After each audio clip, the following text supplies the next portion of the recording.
Yan na guys. So, ating solar setup. Yan na guys. So,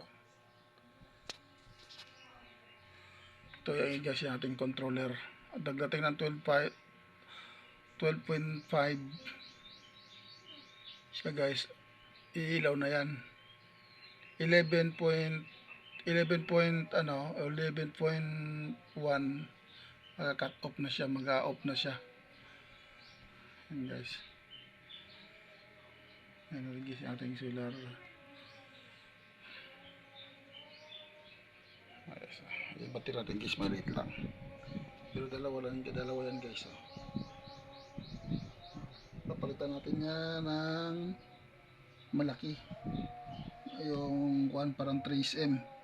Tapos magpapalit din tayo ng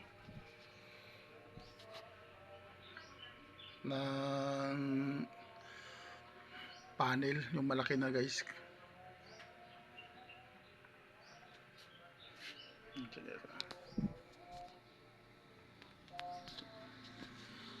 Ito ang ating electric pan guys, gana to guys. Yan, ito sa guys sa kuryente to. Ililipat natin dito sa inverter.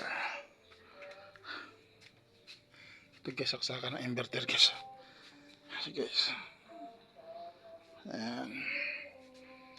Ilipat natin dito guys. Isaksak natin dito sa inverter. Ayan sige guys. Ngayon i-switch on natin guys. Switch on.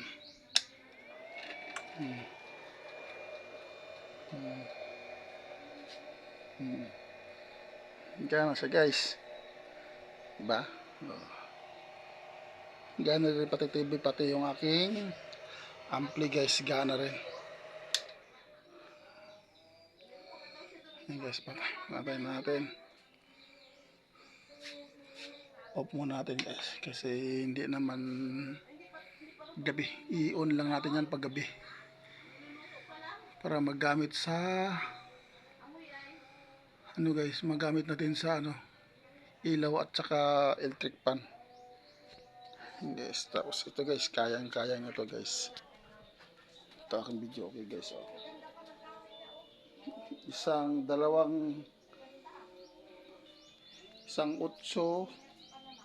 ay sa isang 2 12 at saka 15. Yung setup. Kaya niya yan guys lahat. Ang video ko guys. Ayusin ko to guys. Papalitan ko to ng malaki. Pagagandahin natin. Ayos siya. Guys, pag-switch mo to siya. Iilaw na yung sa kwarto natin guys.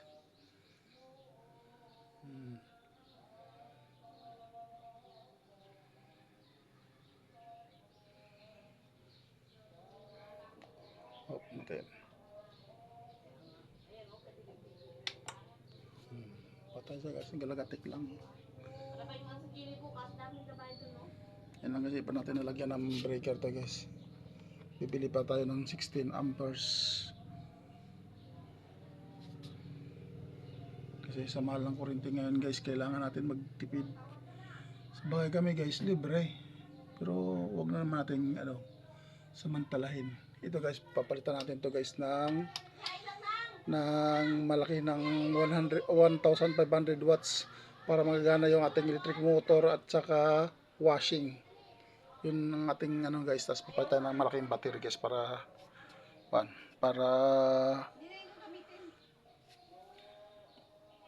yan ang battery natin guys. So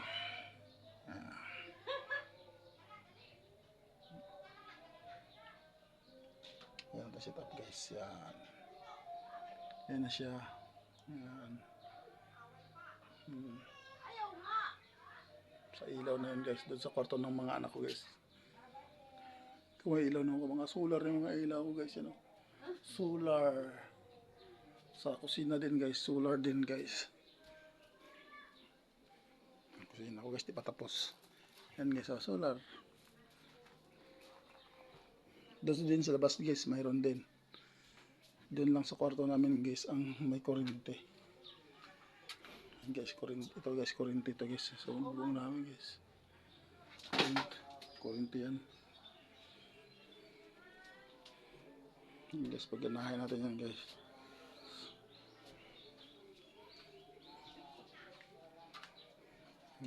Ano natin yan. Hanggang sa muli guys. I-update ko kayo ulit guys sa pag nakabili na ako ng malaking panel guys. Kasi pagdating ng tag-ulan, burnout. Panay burnout na dito guys. Mahirap mag-charge ng cellphone. Hindi ka rin makapanood ng TV.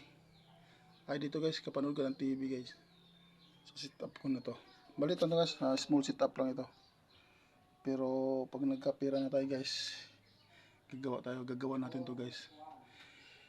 Yung iba guys, nilalagyan ng relay. Ay pwede naman palang walang relay. Kasi kumbaga guys, ay ano lang naman tayo, bihira tayo. Ako guys, pag walang pasok dito sa bahay, pag wala, pag minsan, pag may pasok ako, gabi na ang uwi ko dito. Alas 11, alas 12, ganyan na guys. Kasi driver tayo guys ng isang doktor guys. Mataas na doktor sa Occidental Mindoro guys. Kaya ito lang yung ginagawa ko muna guys. Ang backup natin guys. Kasi mahirap na ano. Noon kasi guys, malaki-laki ng kuryente namin. Naabot ng 1,000 plus. 700, 800, kaya 900, 1,000. Nakarang guys, nagbayad kami 500 na lang. Kaya gumawa ako ng setup na ganito guys.